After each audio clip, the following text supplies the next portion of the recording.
全球诡异复苏之后，人们发现唯一不受影响的只有黄金。一夜之间，黄金变成了有钱也买不到的管控物品。男人虽凭借前世的记忆囤了大量黄金，但他却不想这么早就拿出来对抗诡异，因为普通人若是陷入诡异事件，存活的概率不到1%。没有人知道明天和意外哪个先来。这时，学校突然被一股猩红的光芒笼罩。没错，诡异降临了。讲台上的卷发男有些郁闷，原本他是受邀来学校办一个讲座，不曾想正好遇到了诡异降临。看着学生们乱作一团，他只能无奈叹息，恐怕这群学生活不下来几个，他们很快便会触发诡异的杀人条件。这时王爷缓缓走到他身后，哥们儿，要组队吗？带我一个呗。他知道能来学校办讲座的肯定不是普通人，他们拥有着可以对抗诡异的能力。卷发男有些意外，你倒是挺聪明，知道这时候跟在我身边最安全，可你终究是一个普通人，这种局面起不到任何作用。但他不知道的是，王爷前世就是以一个普通人的身份跻身为顶尖猎杀小队的一员。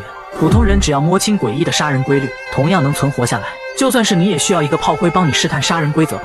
卷发男心中犹豫了。此时张烨趁热打铁，看着天花板开始滴落的水滴，开口说道：“这只诡异可以改变现实环境，磁场覆盖面积未知，本源位置未知，但目前随意跑动的学生们无一人死亡，暂时可以排除无规则杀人。就目前情况来看，这只诡异的杀人频率并不高，只是杀人手法未知，能在这种环境下冷静分析出诡异的基本情况。”这不由得让卷发男高看他一眼，便同意了组队的要求。卷发男带头开始在学校中探索，两人不用交流，默契地离开了人群，因为他们都知道，这么多人凑在一起，终究会触发诡异的杀人规则。一旦有人死去，就会引发更大的骚动。这还只是最好的情况，若这只诡异是成长型的，那这些人就是养料，诡异会借助他们成长为无法战胜的存在。两人本想沿着楼梯下楼，可平台处却出现了大片的黑暗，谁也不敢在这种情况下走进去。卷发男的双眼开始发光，他准备施展自身觉醒的鬼眼。王爷此时却开口提醒：“我劝你不要随便使用异能，这样只会让你的身体崩溃得更快。眼下这种情况，只需确认这只诡异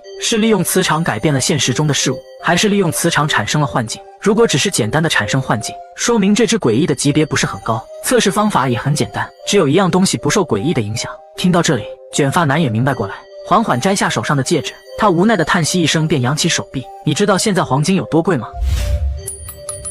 一阵清脆的落地声，黄金戒指悬浮在空中。看来这只诡异只是制造幻境，并不能影响现实。卷发男明显松懈下来，如果这只诡异的实力只有这样的话，这次诡异事件就很好解决了。王爷却不这么认为，此时还不知道诡异的杀人规律。作为合作伙伴，我想知道你拥有的能力。卷发男犹豫了一会，便给出回应：张开，异能觉醒为眼部，目前发掘能力有2种，可以探查诡异的源头踪迹，以及在短时间内对诡异进行压制。掌握了这些信息，王爷开始主动走在前方探路，天花板的水滴也变得更加密集了。此时张开已经探查到诡异的源头，正想过去，王爷却阻止了他：四周太黑了，看不到一点东西，你先用异能看一下周围的环境。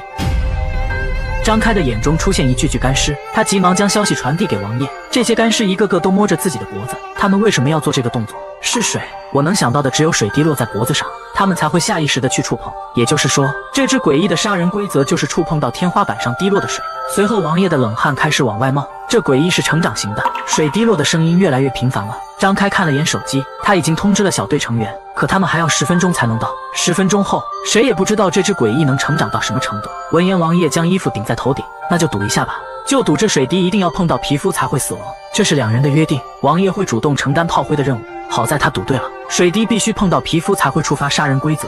两人穿过狭长的走廊，抵达诡异源头的房间。办公桌上一个男人已经死去多时，桌面上一个黄金瓶子内还有源源不断的鬼气正在散发。王爷暗骂一声找死，这黄金瓶明显是封印诡异的容器，自从诡异降临后，竟还有人敢打开密封的黄金容器。此时事件紧迫，王爷开口询问：救援还有几分钟到？9分钟。你的异能可以压制诡异多久？5分钟就是我的极限。贸然的压制没有人收尾是很危险的，现在这种情况只能等最后5分钟再压制。可紧接着他们便意识到问题的严重性，水滴越来越频繁，外套马上就要湿透了。王爷急忙凑了上来：先用我的外套，等到极限再换你的，而且你身上还有一件衬衫。之后的几分钟内，两人依靠这个办法艰难度过。等到最后1分钟，张开全力催动自己的眼部异能，一道光束聚集在黄金瓶上，死死压制住里边的诡异。雨滴瞬间消失，但异能对身体的反噬极强，张开的嘴角也开始流出鲜血。好在没过多久，一名双臂化为羽翼的女子从天而降，张开小队的其他成员陆续赶来。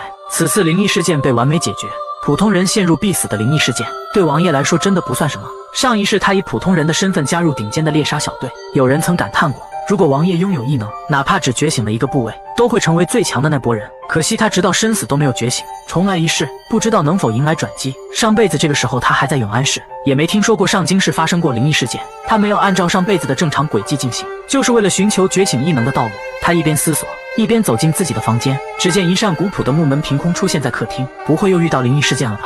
他打开房门，里边是一个独立的空间，看起来有点像80年代邮局的布置。桌子上的信封格外的吸引眼球，请将信封在城郊公墓的3号碑处点燃，奖励鬼差绳。一个普通老人竟敢在荒郊野岭的公墓看大门。要知道，自从诡异复苏之后，像墓园这种地方天然的就容易催生诡异。王爷初到墓园就对这个打更的老头产生了怀疑。不过今晚的任务是将信封在3号碑处点燃，所以他没有惊动这个打更人。但就在王爷走进墓园后，老头偷偷打开房门，盯着他的背影看了许久。深夜的墓地中弥漫着一股阴冷的气息，看到外围的墓碑号，王爷心中涌出强烈的不安感。这号码是倒过来的，那么自己要找的3号碑应该就在墓园的最深层。走了许久，他终于看到了4号碑，可往旁边一看，下一个墓碑竟然直接跳到了2号。不对劲，这座墓园一定有问题。他一路走来，越是深入墓园，内围的墓碑就破损的越严重。他快步来到1号碑，这处墓碑已经彻底破损，黑乎乎的洞口似乎预示着已经有什么东西跑了出来。但转头一想也不对，真有诡异跑了出来，网上一定会有预警消息传出。他来之前还查询过，城郊的这处墓园还没有发生过灵异事件。就在他思索之时，2号碑上忽然传出一道清脆的开裂声，难道这里边的东西也要跑出来了吗？就在他想要打退堂鼓之时，他忽然想到那间邮局的诡异之处，既然是任务，就说明一定有完成的机会。他忽然反应过来，自己只是下意识地认为破碎的墓碑是1号碑，明明还没有看到上边的字。他开始在一地碎石中翻找，果然被他找到线索，这破损的墓碑不是1号碑，而是2号。有了这个指引，真正的3号碑不言而喻，似乎是害怕王爷看清真正的序号。3号碑上开始往外渗出血迹，但他丝毫不理会这些，将上边的血迹尽数擦去。凑近一看，这里果然就是3号碑，只是碑文上有些许破碎，让数字3看起来有点像2。就在他准备点燃信封完成任务时，身后一道鬼影已经悄悄袭来，随着信封化为灰烬，那道鬼影也逐渐消散。虽然完成了任务，但王爷内心还是充满疑惑，墓园里为什么没有1号碑，或者说真正的1号碑在哪？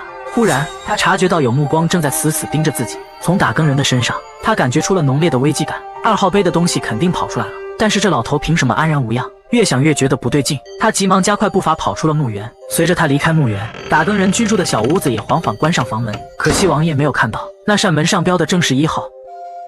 回到家后，王爷已经将城郊公墓打上了极度危险的标签。唯一不解的就是这么危险的地方，上辈子自己似乎从未听说过，也有可能是自己掌握的权限不够。不再多想，接下来是查看战利品的时间。再次走进这间邮局，他发现货架上还陈列着很多物品，同样的，一旁还有很多染血的信封。信封染血的程度应该是对应任务的难度。自己刚才送的那封信只有一点淡淡的血色，不难推断出货架最上方3封血红的信件有多危险。这间邮局还有2楼，但楼梯口散发的诡异气息让王爷不敢去探究。此时他也看到了自己的任务奖励鬼差绳，作用是可以束缚诡异。他深知这件物品的强大，可以不用黄金就能束缚诡异，在灵异事件中简直是 bug 般的存在。当他拿起鬼差绳后，一张纸条从上边飘落，提示他下一封信将在7天后领取。他不仅没有丝毫害怕，反而越来越兴奋。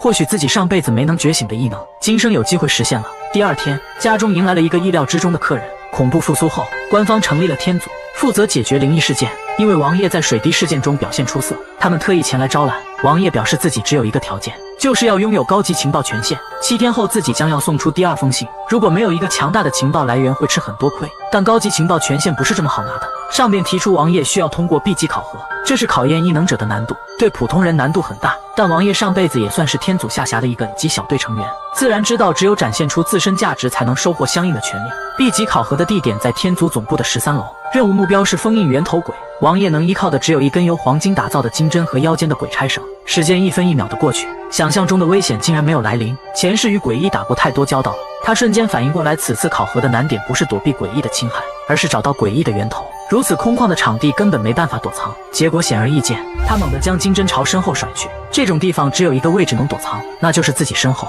难怪天族敢在总部放出一只诡异考核，这东西特别孱弱，一根金针就能轻易压制。王爷成功加入了天组后勤部，他以极短的时间通过考核，受到部长张子良亲自欢迎。后勤部的工作不用直面诡异，经常作为异能者的接线员为他们处理信息和一些杂物。但王爷知道这份工作并不简单，上一世有太多诡异可以通过一根电话线杀人，但他也并没有多说什么。拿起自己对接的异能者信息，周涵，女，18岁，疑似人格分裂，工作能力很强，但是性格有些不稳定，已经换了3位专属接线员。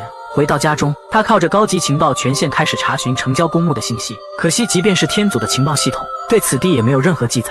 但他亲眼所见，2号墓里已经有东西出来了。那个看门的老头肯定也有问题。还不等他多想，内部系统传来警报声：突发事件，代号灵车。昨夜，临安市奉天区爆发 B 级灵异事件，外形为普通出租车，上次车者死亡，每死亡1人。灵车数量+1，死者会变成司机，扩散程度极广。目前已经有上百辆灵车在城区行驶。不光如此，特殊部门很快便发现新的杀人规律：被灵车撞死的路人也会形成分身，仅3天已经死亡数百人。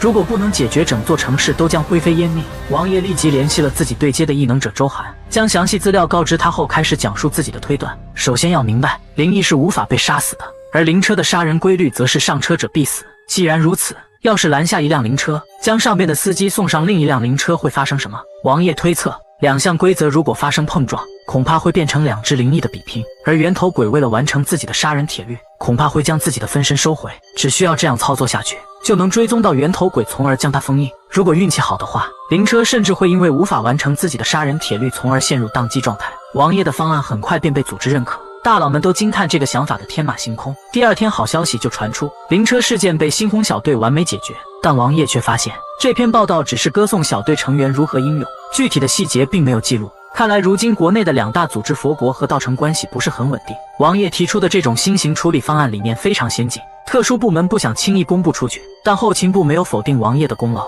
直接奖励了10点积分。这东西比钞票实惠多了，因为未来几年恐怖复苏会迎来2次爆发，纸币逐渐沦为废纸，而积分则能换来一切你想要的东西，香车美女豪宅通通不在话下。天祖的任务告一段落，7天时间到了，邮局将要开启。本次任务将青铜钉钉在一间卧室的照片上，奖励竟然是觉醒手部异能。王爷在情报库查询沁园小区的档案，发现这里曾发生过一起代号为鬼童的灵异事件，但上边标注的信息是已解决。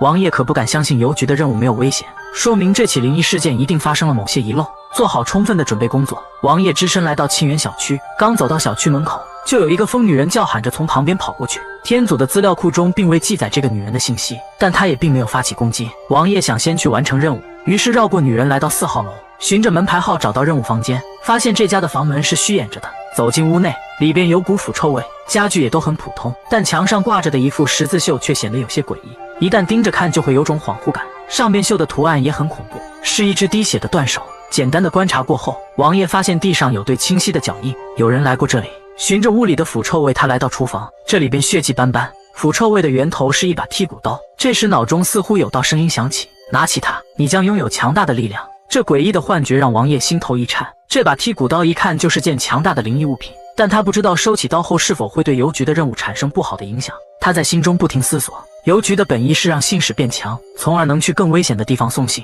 如此说来，在任务途中，邮局应该是鼓励信使增强实力的，那就赌一把。王爷果断抓起剔骨刀，诡异的气息不断冲击身体，每一寸肌肤都变得剧痛无比。就在他即将崩溃之时，突然恢复了意识，眼前是一片古朴的4合院，而自己竟然正拿着剔骨刀砍西瓜，好像是进入到了持刀者的记忆中。此时他看到案板上西瓜竟然咧开嘴角笑了起来，仅仅一个眼神就吓得持刀的手开始不停颤抖，记忆画面也因此崩溃。王爷的意识重新回到本体，究竟是什么恐怖的存在，会让剔骨刀的主人都感到战栗？这该死的天祖真是不靠谱。沁园小区里明显不止一个恐怖存在，却被他们标注为危险已解除。他急忙来到卧室，想赶紧完成任务后离开这里。此时他也看到了那张照片，照片中的女人与小区中的疯女人长得一模一样，身上的穿着打扮明显是民国时期的风格。就在这时，楼梯间里传来清晰的脚步声，正在靠近这里。此时出去已经来不及，他急忙躲进一旁的柜子里。没多久，他看到那个疯女人进来了，似乎是在寻找什么东西。不到万不得已的地步，王爷真不想在这里动手。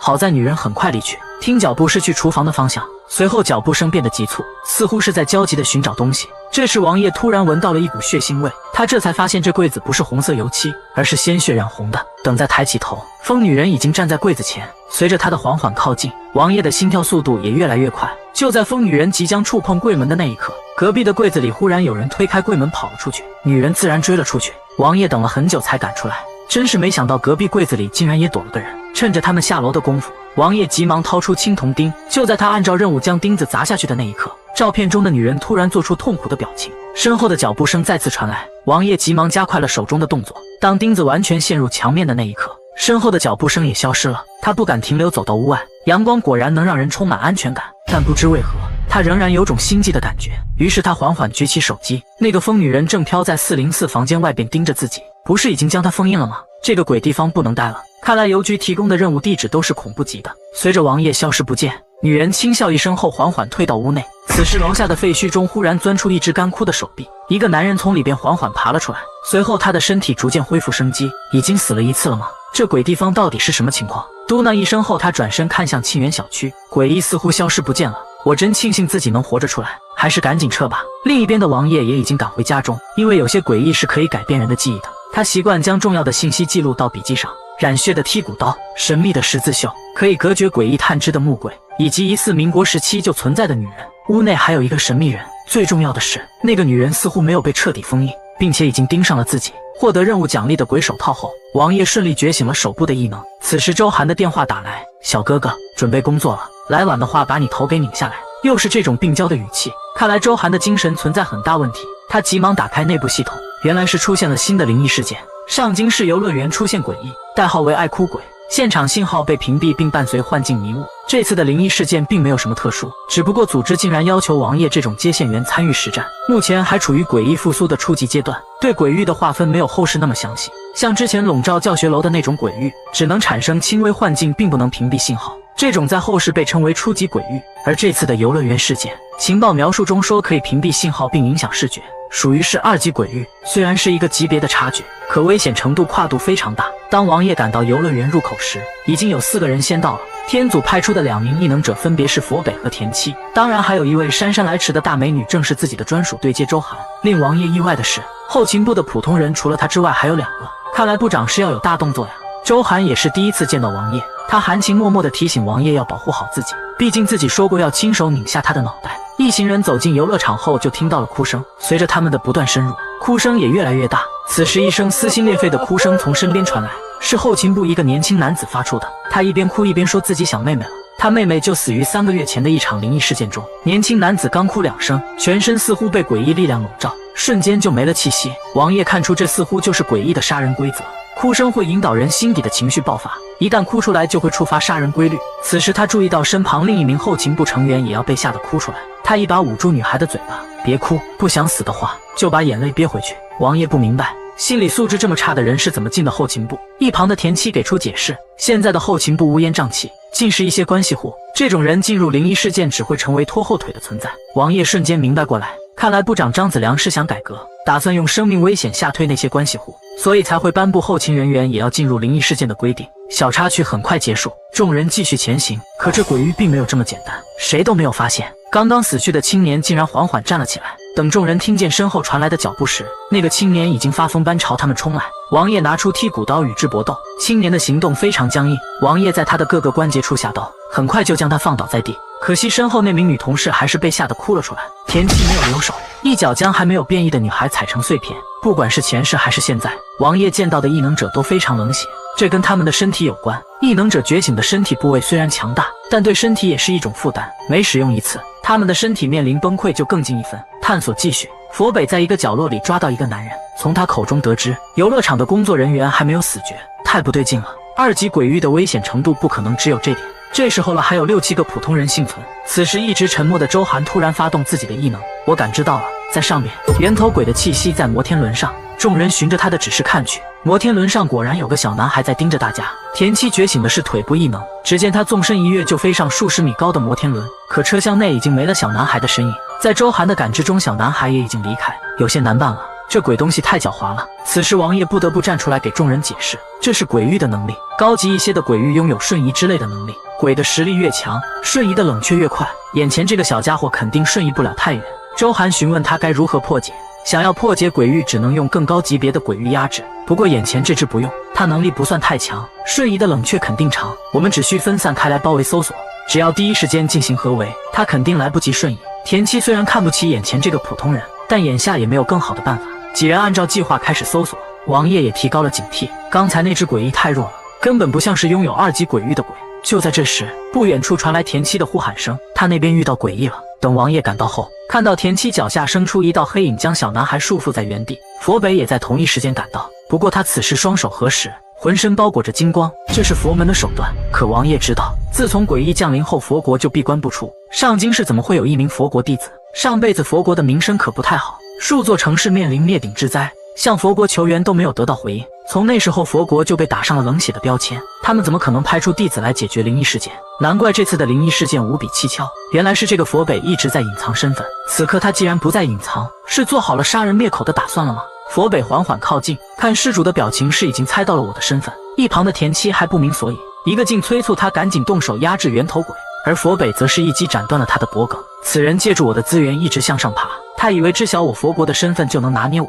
施主您觉得可笑吗？他甚至都不知道我们佛国的实力有多么可怕。看到小男孩乖巧地站在佛北身后，王爷终于明白为何拥有2级鬼域的鬼杀人规则竟这么的普通，佛国竟然有控制鬼的能力，难怪上辈子他们一直很神秘。见王爷不为所动，佛北缓缓开口：施主是在等周寒吗？他一时半会儿可来不了，我将他引到了很远的地方。看来你就是佛国潜伏在天祖的卧底，你想获得更高的功勋，这样才能往上爬，于是自导自演了这起灵异事件。死的人越多，解决灵异事件后功劳越大，不过这种手段用多了肯定会被发现，除非迫不得已。难道官方有什么大动作吗？施主果然聪明，官方要成立小队了。原来如此，王爷终于明白佛北为何会着急立功了。官方亲自扶持的小队拥有很大的权力，这人估计是想要竞争队长的名额。不过你真的以为吃定我了吗？佛门弟子竟精通御鬼之术，嘴上喊着我佛慈悲，下手却无比狠辣。只是王爷已经觉醒了手部异能，对付一个小鬼还是很轻松的。但他丝毫没有放松警惕，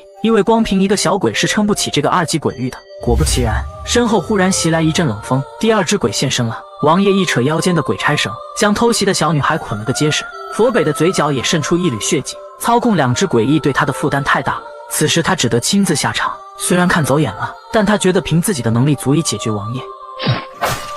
只可惜他漏算了一人，周寒已经悄无声息地赶到现场，佛北的身躯被一分为2。王爷立马开口：2只小鬼的功劳平分，此次灵异事件不能如实汇报。周寒当然知道原因，毕竟佛国是个很麻烦的势力，谁都不想被牵扯进里边。王爷特地交代了一句，自己只是个侥幸获得灵异物品的普通人，关于觉醒异能一事还希望他保密。游乐园入口处已经汇集了天祖众多部门，对于周寒压制住诡异他们习以为常，但看到王爷竟然也用绳子压制了1只诡异，这就有点不可思议了。随后他们取来2只黄金罐子将诡异封印。同一时间，后勤部长张子良也得知王爷活着从灵异事件中出来，并且亲手压制了1只诡异。有了王爷的表现，部门里推行的新规就更好执行了。那群混吃等死的关系户要么自动辞退，要么就得努力寻找保命的资源。另一边，王爷也在赶往总部的路上，司机特意通知他，张部长点名要见你。王爷想了很多，他明白自己的目标从来不是后勤部的1亩3分地，诡异复苏马上就会迎来2次爆发，身后如果没有资源和背景将很难活下去。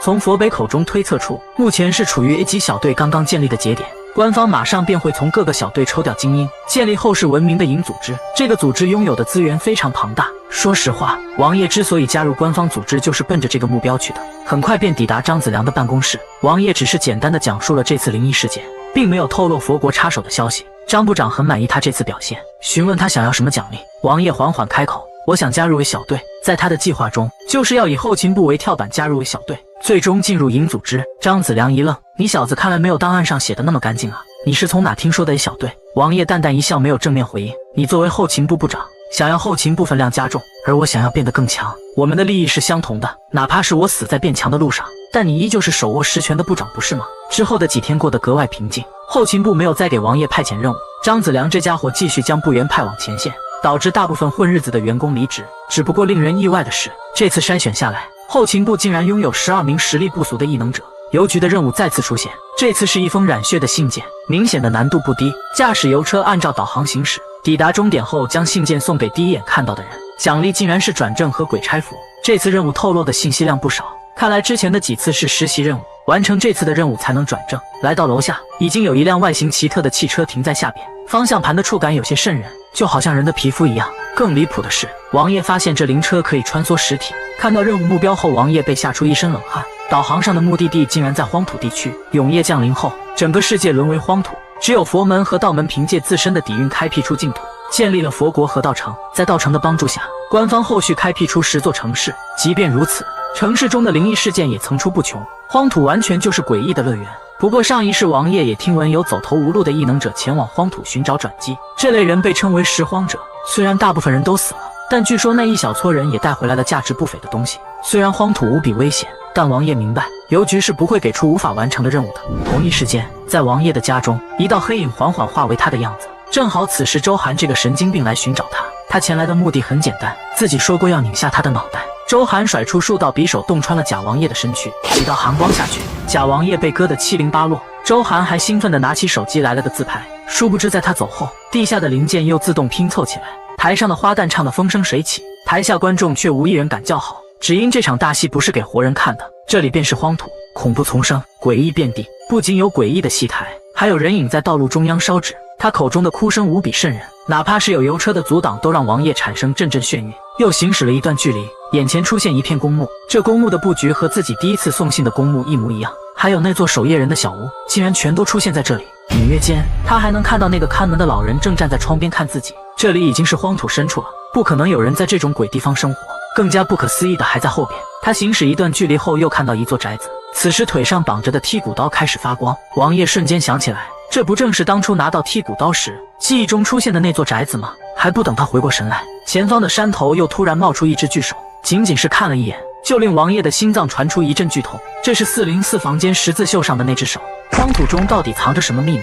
为何跟自己送信过程中遇到的诡异都有联系？好在有油车的保护，王爷一路上虽然见识到了很多诡异，但都没有真正的对他出手。目的地是一座古朴的宅院，只要将信件交给第一眼看到的人，就算完成了任务。这时车窗外走来一名男子，王爷正想把信件递给他，却被突然开门的老妇人制止。信别给他，他不是人。对啊，任务只说了给第一眼看到的人，万一对方不是人呢？此时油车外的两人也开始了争执。男人说别被骗了，信就是给我的。老妇人却坚持说对方不是人，千万不能把信给他。殊不知王爷的世界观早已崩塌，因为他发现面前这两位竟然能对话。要知道上辈子他处理了无数的灵异事件，从没发现任何一个诡异拥有思维和感情，更别说沟通对话了。可现在看来，并不是诡异不存在思维，而是自己之前遇到的诡异都是低级存在。恐怕那些高级的诡异是拥有思维并且可以沟通的，最起码面前的两个家伙中至少有一个是高级诡异。王爷赶紧闭上眼思考所有见到的细节，邮局是不会给出无法完成的任务的。犹豫了一会后，王爷亲自将信件递到男人手中。大门前的老妇人不甘的怒吼，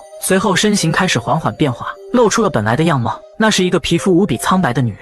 我很好奇，你是怎么发现的？王爷开口回应，你身上的破绽太多了，不说你的性格和说话方式不匹配，单就凭你开门之后从没迈出一步，我就断定你不是人。你应该是被封印到里边了吧？一旁的男人轻轻一笑，你很不错。随后便催动全身异能。王爷惊讶地发现，眼前的男人竟然觉醒了5个身体部位，他无法想象这种存在究竟有多强，而且听他的语气似乎对邮局也不陌生。王爷还想开口打听邮局的事，可男人已经动手了，眼前被一阵强光包裹。等他再睁开眼时，所有的一切都消失不见。看来这个世界上还有很多自己不了解的秘密。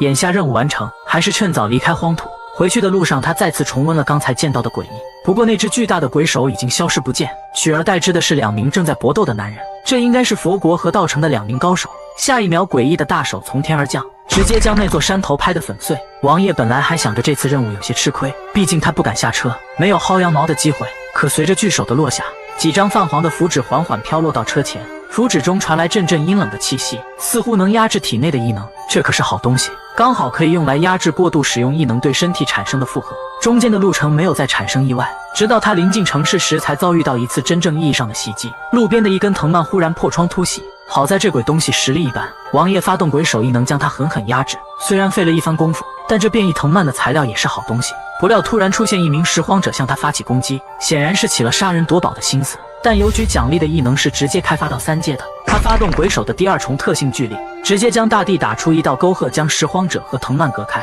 那名拾荒者也发现自己遇到了茬子，急忙开口说这都是误会。王爷拥有前世丰富的经验，他知道如果自己实力不够，男人会果断选择杀人夺宝。于是他根本不听拾荒者的狡辩，全力催动异能。这次是手部异能的另一特性犀利。拾荒者也没想到眼前之人已经把手部的异能开发到极致，扔出一件物品后就消失不见。那是一只破布扎的娃娃，似乎拥有替身的能力。被这替身娃娃阻挡了一瞬间，拾荒者已经飞速遁去。一时间王爷有些纠结，按照任务路线已经快到上京市了，拾荒者逃走的路线已经偏离了导航。任务中明确表明过要按照导航行驶，虽然不知道偏离导航会出现什么事，可王爷上辈子最出名的就是记仇，一脚油门就追了上去。拾荒者也没想到王爷这么快就追了上来，还没等他反应过来，剔骨刀就已经划过了他的脖颈。同一时间，王爷的脖子处也出现一道细小的裂缝。原来这剔骨刀的副作用就是会把伤势轻微转化到使用者身上。随后的摸尸过程很顺利，王爷找到了那只替身娃娃。这东西是一件很不错的保命装备。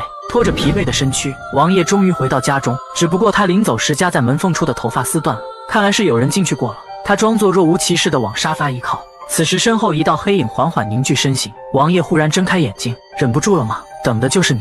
鬼差绳发动，将对面那个长得跟自己一模一样的鬼东西束缚。可这东西格外凶猛，见自己动弹不得，直接自燃。房间里开始弥漫刺鼻的尸臭味。王爷也明白过来，这东西明显不是寻常鬼物，看起来背后是有人操控。就在这时，部长张子良的电话打来，屋子里的鬼东西解决了吗？你是怎么知道的？我好歹是个部长，这点情报能力还是有的。王爷暗骂一声老狐狸，明知有问题却不提醒自己，显然是想检验自己的实力。这时张子良开始聊起正事。荒土区一只诡异穿过能量场闯到了市区，目前后勤部仅存的7名异能者全部派去，却不足以解决此事。这次灵异事件已经造成了严重的影响，如果能解决，或许可以拿到一个小队名额。张子良需要王爷去兜底，同时又不想他尽快出手，毕竟只有在人绝望时候出现的才是最崇高光明的形象，哪怕为此多死上几个人，因为他想要的是精英组成的小队。看着挂断的电话，王爷也在心里沉思，当初选择和这个冷血的家伙合作，到底是对是错？不再多想，走进邮局领取任务奖励。一团黑烟将他包裹，强烈的痛感结束后是身体素质的增强，同时衣服也变换了模样。任务奖励的转正就是全面强化身体素质，而鬼差服更是可以抵挡远程诅咒。初级鬼差的特权就是每月拥有一次借用油车的机会。最后他抓起归来途中收获的鬼藤，手部异能发动，源源不断的力量涌入手中。王爷感知到自己变得更加强大了。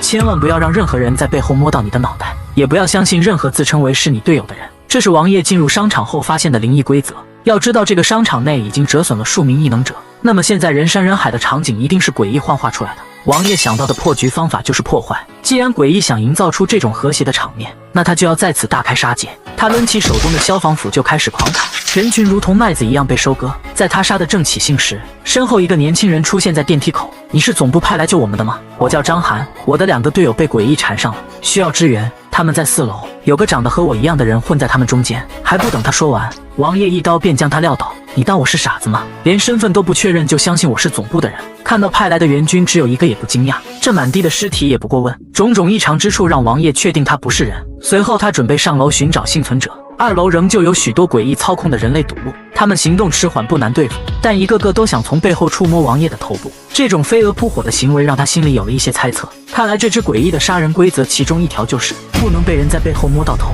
难怪进入这里的异能小队几乎被团灭。在商场这种人数众多的场景中，这条规则确实难以提防，可一旦有了防备，这些小喽啰完全就是经验宝宝。等周围再看不到一个站着的活人后，一个女人从角落的阴影中走出。你是总部派来的吗？我叫柳倩，后勤部异能者，觉醒部位是喉咙。3位幸存者看着遍地的残骸，小心翼翼地开口与王爷搭讪。而有了刚才的经历，王爷也不敢相信这个鬼域中出现的任何活人。怎么证明你们的身份？女孩急忙举起手机，求援短信是我发的。王爷一边查看信息内容一边询问，这种级别的鬼域已经能隔绝信号了，你是怎么发出短信的？我的异能可以短暂影响磁场，但代价很大，我喉咙处的伤就是强行突破鬼域磁场时留下的。这个解释王爷可以接受。那好，咱们就速战速决吧。看着几人满脸疑惑的表情，王爷开口解释，这只鬼应该是能够操控尸体改变容貌，想在茫茫人海中找到它的最好方法就是砍掉所有尸体。虽然方法有些血腥，但如果没有尸体可用，这只诡异就没有藏身之处了。整日和诡异打交道的异能者多少都沾点不正常，虽然这方法有点残忍，但为了逃出鬼域，众人也没有反驳。一阵刀光剑影过后，商场内的形势大部分都被消灭，此时站立的还剩下最后一只。王爷手起刀落，一颗西瓜高高飞起，众人也全都松了口气，看来是有希望出去了。可王爷的眼神却冰冷起来，刚才那根本不是最后一只，看来眼前的3人有一个是假的。他缓缓靠近那名叫张涵的年轻人，你成长得很快，情绪和表情都很到位，可惜你遇到了我。王爷可是宁杀过不错过的性格，反手一刀就将赵涵砍翻在地。张涵急忙大喊，快跑，他才是鬼。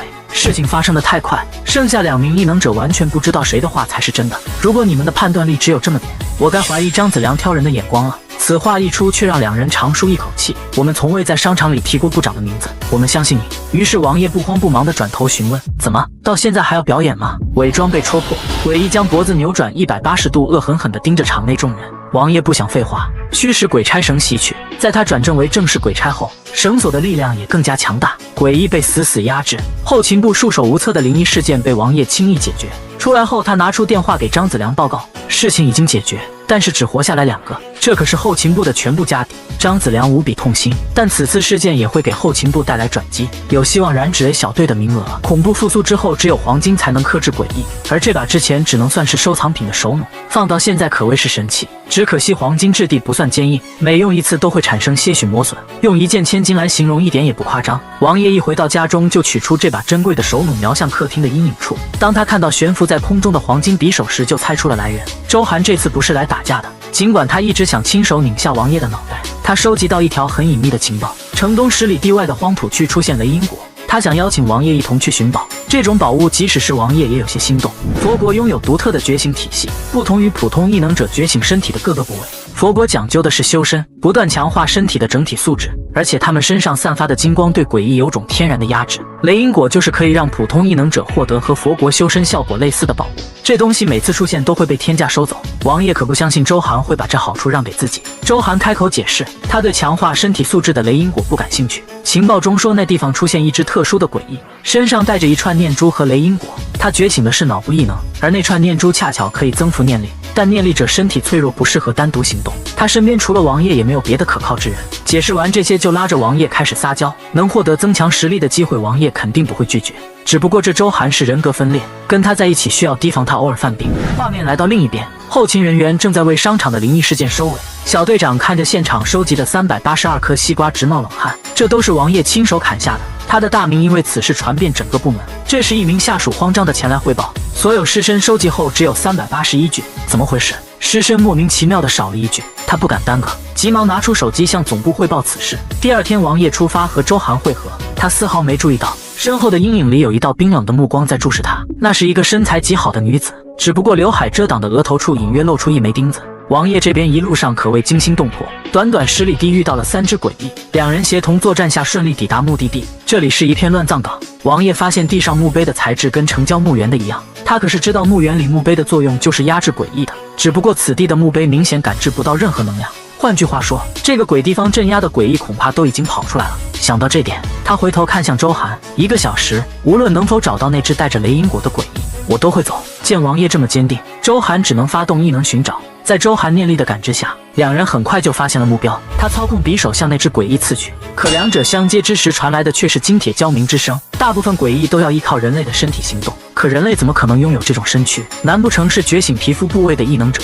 王爷突然心中一惊，这只诡异的服装风格明显是恐怖复苏之前的，难道在这之前就出现异能者了吗？眼下不是思考这个的时候，他将鬼差绳的一端递给周涵，两人默契的一左一右朝诡异冲去。没想到过程如此顺利，两人几个腾挪间就将诡异五花大绑。周涵一边夸赞鬼差绳厉害，一边朝诡异靠近。可就在这时，王爷突然感知到鬼差绳失效了。周涵额头冷汗直冒，他感觉到一股诡异的气息正笼罩着他，身体也无法动弹。看着即将落下的鬼爪，他开始拼命催动异能，脑部的念力奔涌而出，额头都蹦出血迹。可即便这样，也只是往后挪移了几步，根本无法离开诡异身边。王爷在一旁发现了端倪，是影子。诡异的影子中有2条线在拉扯着周涵的影子，眼看周涵就要身首异处，张掖只得催动异能救援。他抬手将诡异的行动压制了数秒，趁此机会想抱着周涵离开。只可惜他同样遭受了影子的束缚，一旦被鬼影接触到自身的影子，就有一股特殊的力量让人无法离开。明白了这些，他掏出剔骨刀就给地上的鬼影来了一刀。诡异痛苦的一声哀嚎，两人也成功脱离险境。只不过剔骨刀的副作用太大了，这一刀跟捅在自己身上没什么区别。周涵此时重新振作起来，明白了诡异的手段后，他们不敢再近身搏斗。他操控精神念力将诡异压制在原地，时间只有10秒，王爷不敢耽搁，飞快地取下念珠和雷音果。临走时忽然瞥到诡异口袋中露出的纸条，他冒险回头将纸条取走。周涵此时也到了极限，王爷一把接住他后飞快逃离现场。见鬼影从身后追来，他急忙丢出刚入手的替身娃娃，此物能演化出一片火海，不仅阻断了前路，还能干扰视线。诡异也犹豫了一瞬间，不知是该追还是该退，但就是这一个愣神的功夫，背后已经趴了一个白衣女子。女人猛地一拉，竟将诡异的影子拉出体外。在她的手中，刚才无比难缠的诡异很快没了气息。不多时，女人缓缓松手，影子散落在自己脚下。王爷这边在分配了战利品后，心情都很不错。他提醒周涵，窗户我已经封死了，放弃潜入我家行凶的念头吧。可等第二天他推开门，赫然发现周涵已经搬来成为了自己的邻居。就在谁都没注意的城市街道上，一名身穿白色旗袍的女子站在太阳底下。几天前她还只能躲在阴影下，此刻的她脚下却已经出现了影子。正准备去总部开会的王爷一打开门就看见这幅景象，于是他灵机一动，拨通了周涵的电话。喂，来我家一趟，有事儿。王爷，你干什么？当我是你的丫鬟吗？没什么大事，就是想介绍个新邻居给你认识。王爷，你大爷的！你敢坑我！周涵感知到白衣女子身上恐怖的气息，5把飞刀瞬间腾空而起。我就是带你见见新邻居，打个招呼嘛。谁知他话音刚落，白衣女子竟真的举起手臂给周涵摆了摆手。这突如其来的一幕让两人都愣在原地。不解剖你了，你让他别看我了，可以吗？周涵无比惊讶，这只诡异竟然听王爷的。王爷这边也反应过来，向前走一步，看着我。白衣女子竟然真的按王爷说的行动，如果能够驾驭她，王爷短时间内绝对可以拥有上京市最顶级的战力。当然，如果出现什么意外，他也是首当其冲的。但王爷上辈子一直都在跟命运比拼，这次也不例外。他看向周涵，去拿一顶你的帽子，只要把他额头上的青铜钉挡住，一般人也不会发现他是诡异，因为他是404房间的主人。王爷给他取名为小四。就这样，他带着一只恐怖的诡异来到了天族总部开会。对外他宣称小四是他的朋友，性格有些内向。闲聊中也得知了本次会议的主要目的是决定顶尖小队的名额。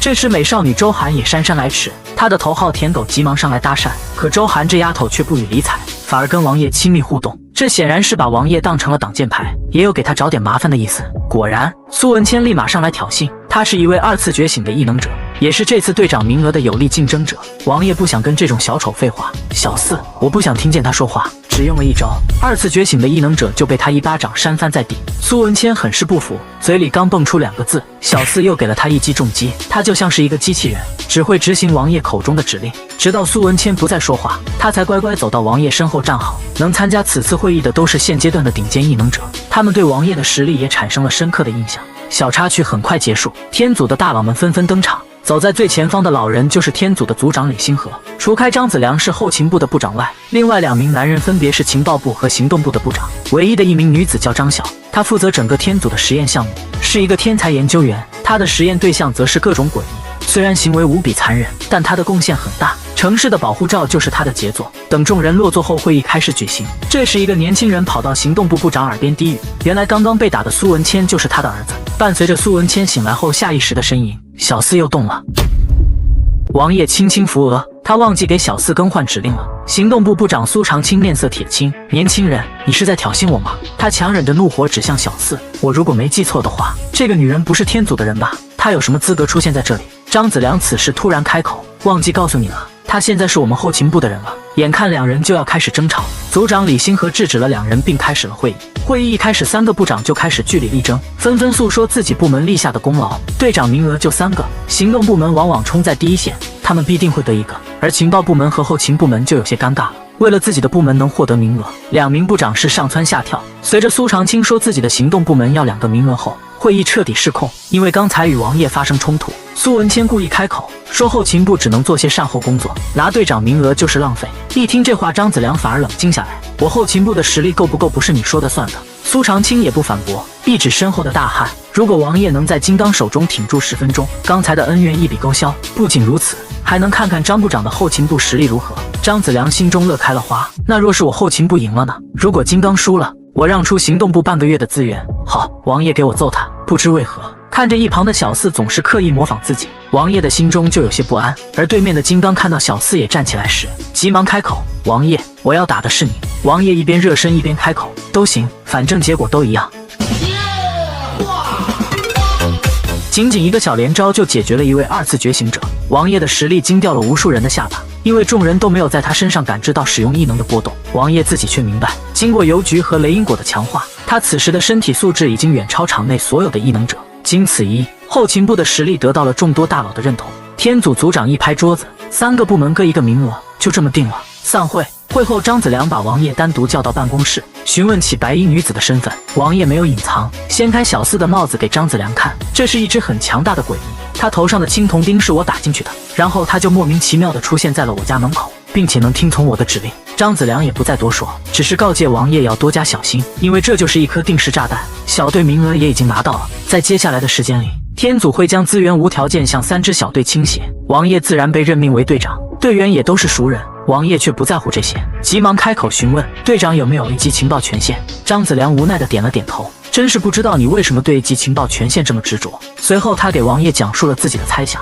上京市划分为3个区域，上边安排的是每个小队负责一个区域，根据每个大区的业绩划分相应的资源。但他觉得事情肯定没那么简单，业绩应该和后续的计划有关。王爷不由得佩服起来，不愧是能当部长的人，仅凭蛛丝马迹就能推测出上边还有大动作，他可是知道内情的。上辈子天族以各个小队为跳板，挑选精英成立了营组织。解决完一些小事后，王爷回到家中，等到夜深人静之时，小四一个人端坐在客厅，他脚下的影子往前游动，似乎想去卧室探寻什么东西，可到门口时好像感知到什么可怕的东西，又急忙缩了回去。随后小四调整了一下坐姿，那神情和姿态与王爷越来越像了。至于小四接近自己的目的，王爷所能想到的只有那间神秘的邮局。可就在几天后邮局现身之时，小四也没有发生异常。这次的任务目标是将烛台送给城郊墓地1号墓的主人。不同于以往，这次任务标注了准确的时间，午夜12点，也就是说其他时间1号墓的主人可能不在公墓。这盏烛台王爷不是第一次见了，跟城郊公墓守夜人手里的一模一样。那么1号墓主人的身份不言而喻。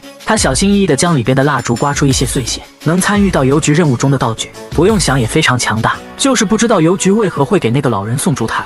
想到城郊公墓，他急忙拿出口袋中那张纸条，这是当初夺雷因果时在那个诡异口袋中发现的。上边的字迹虽然不清楚，但隐约间也能识别出城郊公墓6号墓墓底几个字。而且昨天晚上他还跟踪过半夜出门的小四，他的目的地也是城郊那片墓地，但由于守夜人的小屋发生异动，他没有跟随小四深入墓园，并不知道他在里边干了什么。但这次送信或许是一个绝佳的时机，因为任务中提示老人或许只有晚上12点时才会现身。王爷特意提前了2个小时来到墓地，透过小屋的玻璃，他发现2盏烛台确实一模一样，只不过老人那盏烛台内的蜡烛已经快要燃烧殆尽，所以邮局才会发布这个任务吗？趁着任务时间未到，他准备前去探查纸条上记载的6号墓。墓碑上的裂纹比上次来时严重了很多，这代表着此地的诡异越来越难压制。王爷猜测，这恐怕与诡异的2次复苏有关。根据上辈子的经验，还有3个月诡异就要迎来2次复苏，到这时候这些鬼东西更难对付。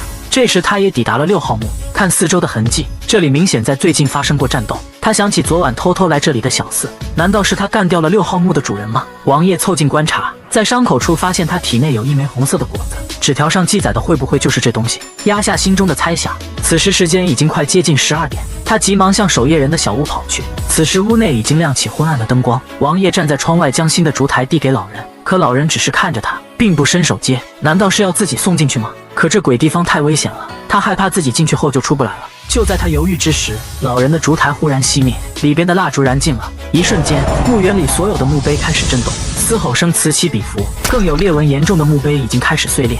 老人仿佛瞬移般突然从屋内挪移到墓园，他稍稍侧头，干涸的喉咙里冒出2个字：点灯。王爷此时也明白过来，这烛台应该就是压制墓园的道具，似乎是周围的气息太过阴冷，他手中的打火机怎么都打不出火。这一耽搁，墓园里的墓碑纷纷崩裂。千钧一发之际，打火机终于冒出火苗，随着烛台的亮起，公墓再次恢复寂静，就好像刚才的一切都没发生过。可那名老人依旧站在墓地中，似乎在等待着什么东西。不多时，一只苍白的大手从地底冒出。回去，老人的话语坚定有力。王爷清晰地看到那只手掌颤抖了一下后，急忙缩回地下，看着老人缓缓走进屋内。王爷也准备撤离，他之前是真不知道烛台这么重要，万一老人发现蜡烛小了一圈，会不会把自己永远留在这里？好在后续没有出现意外，直到他离开郊区都没再听到墓园的吼声。只不过当他赶回家时，发现自己家的大门敞开着，客厅里有明显的打斗痕迹，小四的脸上竟然出现一道伤疤。什么人能伤了小四？他掀开地板上的暗格，好在自己的家当没有丢失。王爷接触的人不多，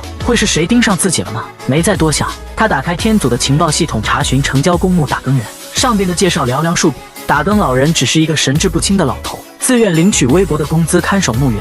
继续往下浏览，他竟然在墓碑上的照片中看到一个熟悉的人周涵，可墓碑上的名字却写着季子倩。他急忙在情报库中输入季子倩的名字，上边介绍他生于1976年，是铁桥镇的一个村民，因为村中爆发怪病导致所有人集体去世，是他舅舅把他葬于城郊公墓。资料组显示的出生年月说明这个季子倩是恐怖复苏之前的人物，但那个年代的普通村民怎么可能穿得起旗袍？诡异的怪病和他那个没有留下信息的舅舅，王爷觉得自己越来越看不清这个世界了。想到这里，他敲开隔壁周涵的房门，小丫头探出脑袋，甜甜的叫了声小哥哥。王爷开口询问：“我家刚才好像进贼了，你有没有听到什么声音？”周涵说自己刚才在研究念珠，并没有听到什么动静，打发走了王爷。可王爷却发现了不对劲，周涵说话的声音中气不足，明显是受了伤。刚刚查询的季子倩和他又是什么关系？死而复生这种事听起来有些天方夜谭。另一边的周涵在打发走王爷后，痛苦地靠着房门，胸口处那道血淋淋的伤疤证明他刚刚经历了一场剧烈的战斗。恐怖复苏，临安市爆发屠城级别的灵异事件，本地异能者的求援信息犹如石沉大海。这里已经变为一座即将沦陷的孤岛，城外的人进不去，城内的数百万人类生死未知。王爷知道自己出现在临安市的消息肯定瞒不过张子良，所以他直接亮明自己野小队队长的身份与临安市的幸存者沟通。刘正是临安市土生土长的异能者，看见王爷只身前来，他并没有展现得很热情，因为他已经向所有认识的天祖高层发过求援信息，得到的只有4个字的回复：大局为重。他低沉地给王爷介绍，这个鬼域太强了，所有尝试进去的人都会莫名其妙地绕出来。这个时候你能来我很欣慰，但临安市或许真的保不住了。打开大门吧，我能进去。如果我也死在里面，就让城外的异能者都散了吧。邮车关乎邮局的秘密，王爷不想带多余的人进去。再者说，如果自己拥有任务物品都无法引走这只诡异，进来再多人也是枉然。临安市的街道上看不到任何行人，刚进入城内没多久，邮车就自动停了下来。原来是前方一大滩血液阻挡了道路，这邮车似乎不能沾染血液。就在王爷愣神之时，邮车调转车头向城外驶去，连退路都消失了。王爷只能抓紧寻找源头鬼物，路上都是一些被诡异转化成鬼奴的形式。一交手，王爷便察觉出这些鬼奴的实力已经达到2级的程度。可想而知，在人口基数如此之大的城区中，一定存在更高级的鬼奴。这时，一位背着箱子的中年男子现身：“你是准备去这里的天族总部吗？那边现在很危险。”自我介绍一下，临安市天族小队队长罗平，2次觉醒者。王爷看过这人的资料，于是接话道：“这边的分部发生了什么？3个小时前，源头鬼袭击了分部，大部分人躲在了安全屋内，现在那里留下几只鬼奴，实力非常恐怖。”提到安全屋，王爷不由得想到了全部由黄金铸造的房子，诡异无法影响黄金，所以人躲在里边确实很安全。见到终于有援军进城，罗平邀请王爷一同去天族总部救援同事。王爷没有正面回答，反而询问他背着的箱子里是什么东西。罗平故作轻松地拍了拍箱子：“这是我的武器，一件灵异物品。”见他这样回答，王爷直接拒绝了他的邀请。他一边缓缓后退，一边开口：“我在你身上感觉到了足以威胁我生命的东西，我们还是分开行动吧。”吃下那颗果实后，王爷的身体机能变得前所未有的强大，同样的感知力也大增。罗平只是一个2次觉醒者，不可能带给他死亡的危险感知。就在王爷的身影消失不见后，罗平掏出一张符纸打向脚下的箱子，随后重新背上箱子向远处走去。王爷其实并没有走远，他一直躲在暗中观察，看来罗平的箱子一定有问题。于是他收敛气息，暗中追踪。从罗平与鬼奴交手的过程中，不难看出他的身体素质也远超正常的2次觉醒者。最终他发现罗平果然没有去天族总部，而是来到了医院。医院中的鬼奴更加的多，罗平却不惊慌，将背上的箱子砸在地上，上边的符纸受到震动开始脱落，原本围过来的鬼奴都愣在原地。就这样，罗平扛着箱子畅通无阻地走了进去。一旁的王爷也暗自惊讶，那箱子里到底是什么东西，竟然可以震慑鬼奴。就在不远处的城门口，又有一道身影走进临安市，那是一名穿着寿衣的年轻道人。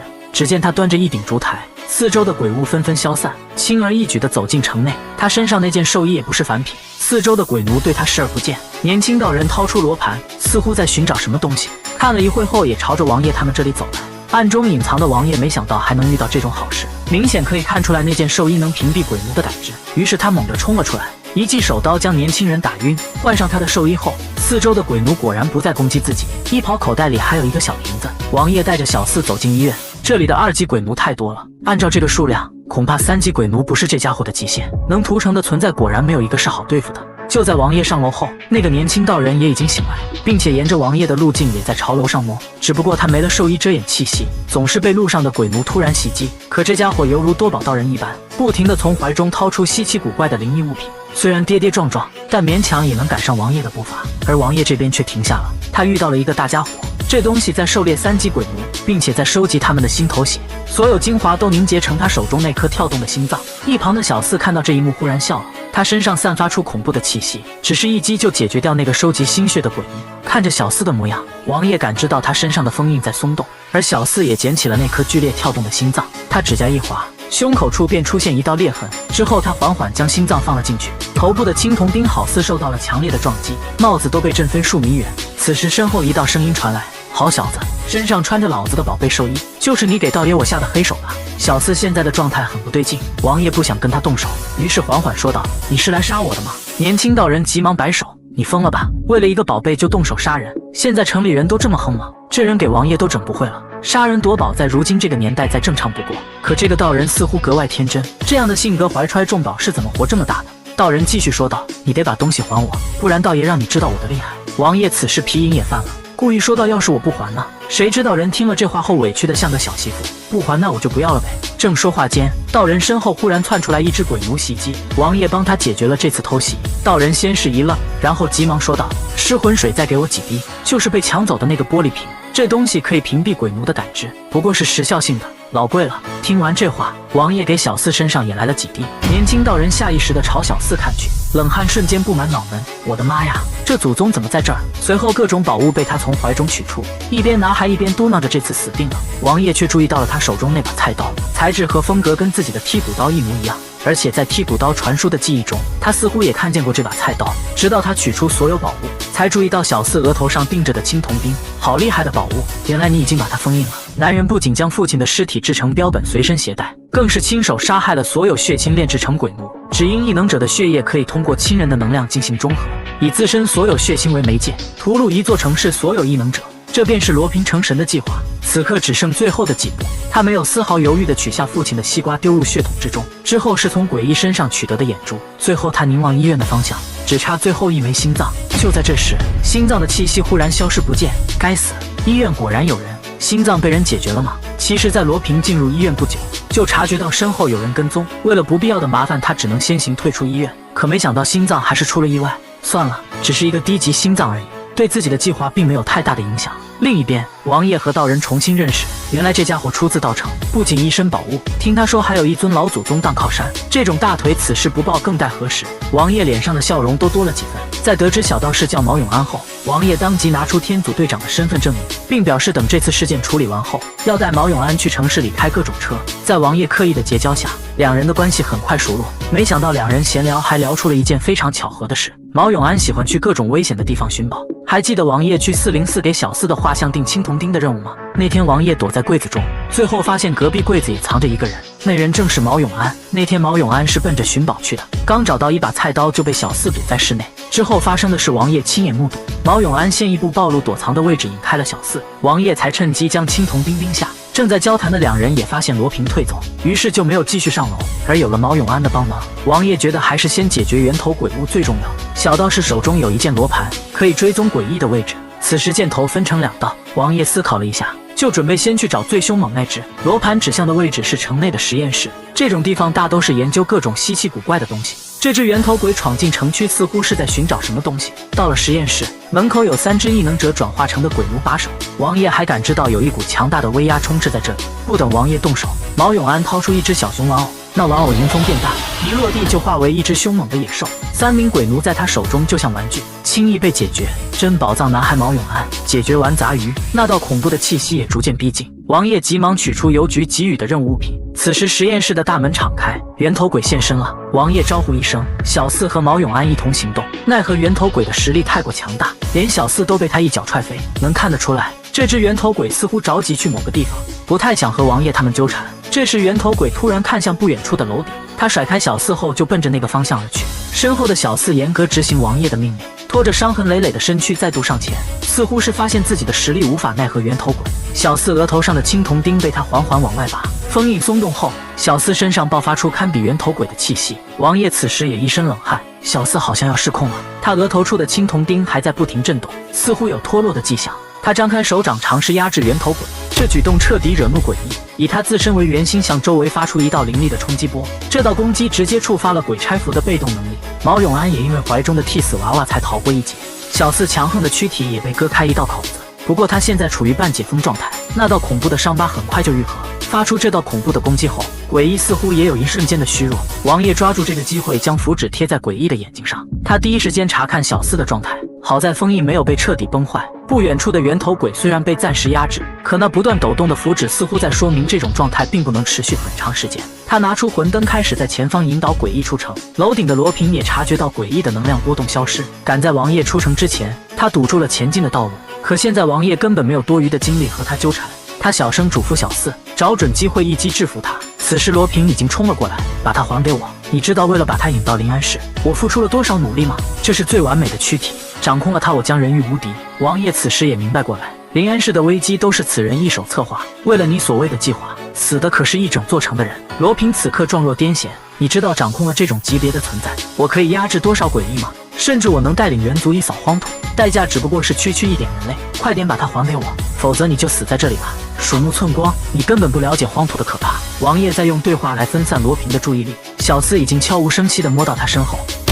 在小四的突然袭击下，罗平被一击打成重伤，这人似乎格外惜命，眼瞅势不可为，转身就逃。幸好他不知道王爷此时无力出手，否则还真不好处理。王爷继续引导诡异出城，临近城门时，毛永安与他分别。王爷赶忙叫住他：“我没有精力管小四，你把他带走，去上京市等着我。”他没有忘记邮局的任务，他还得把诡异引到大荒深处。城外的异能者们也发现鬼屋正在变淡，不多时就见王爷提着一盏灯笼走了出来，身后还跟着那只恐怖的诡异。我要把这鬼东西引到荒土深处，让所有人让开道路。刘正满脸激动，他没想到这个年轻人凭一己之力就解决了屠城级别的诡异。这东西不能封印吗？能的话我还用费这么大劲吗？但把他送去荒土深处，你怎么办？我会想办法的。尽管王爷此行的目的并不单纯，但影响不了他在其他人心中的形象。刘正回头，我替你去，我只是一个普通人，用我来换你回来不亏。王爷不由得多看了刘正几眼，没用的，这鬼东西威压很强，身体机能差的人靠近他后连路都走不了几步，想要维持行动，最少也需要3次觉醒程度的肉身强度。城外无数异能者们心生凄凉，原来自己这些人连替他去死的资格都没有，所有人只能深深地给这个拯救了一座城市的英雄鞠上一躬。活着回来，简单的4个字开始在荒野上回荡，真是矫情。走了。千里之外的上京市，张子良挂断电话，看向一个个面露期盼之色的下属，他无奈开口：“事情解决了。”王爷一个人引着临安市的诡异前往荒土深处，一旁的秘书有些惊讶，这王爷应该不是这种英雄的性格呀。张子良呵呵一笑：“看人要看内心啊。”